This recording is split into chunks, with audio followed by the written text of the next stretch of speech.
Shortly after my first few sips of my morning coffee on the day in question, I felt an odd discomfort in my upper chest, rather like one feels when one swallows something that doesn't quite go down. I drank some water, but the sensation did not lessen, to the contrary. Over the next hour or so it increased, and I felt quite tired and physically ill at ease. However, I had a very important project to complete at work that morning, one which one of my co-workers needed done as soon as possible for a critical case on which we were both working, so despite feeling progressively more unwell, I decided to go to work, get the project done, and then, likely, return home. It was quite difficult getting to work. My usual 10-minute walk to the subway took nearly twice as long, and for once I actually rode the escalators rather than walking down or up them. When I reached my office, I was feeling very weak, but tried to set about completing the project. Shortly thereafter, I simply became too weak to continue, and the pain in my upper chest had both worsened and spread to my right arm and my neck.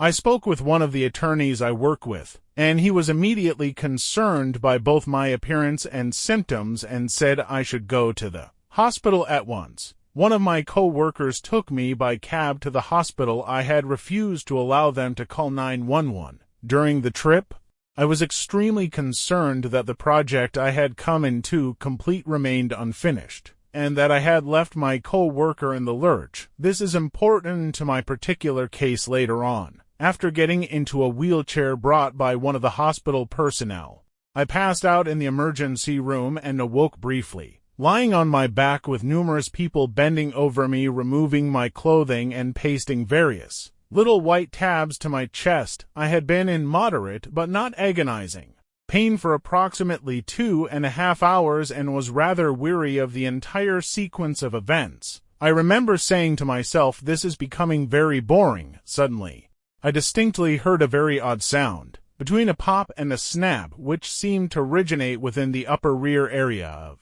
the right side of my head, approximately 1½ inches above and slightly behind the top of my ear. My consciousness, I discovered, was now outside my body.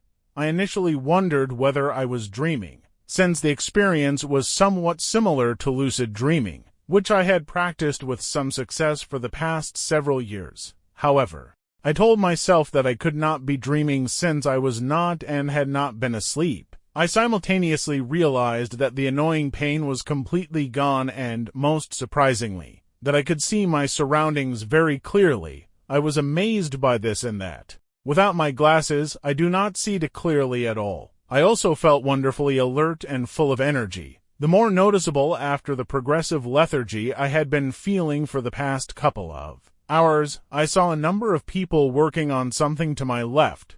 I knew that I was the object of their concern and efforts. It appeared that they were wearing a dark but somewhat luminous red-colored clothing. I thought this odd in that the hospital personnel had been wearing a greenish-colored uniform. I could not hear their words, but sensed a low hum of what I assumed to be conversation, and I was aware that they were very diligently engaged in some endeavor in which I was expected to be of some assistance. I was very strongly moved by a feeling of failure to meet my responsibilities by copping out and running off. The sense also came to me that I was having a near-death experience. Aha, so that's what it is.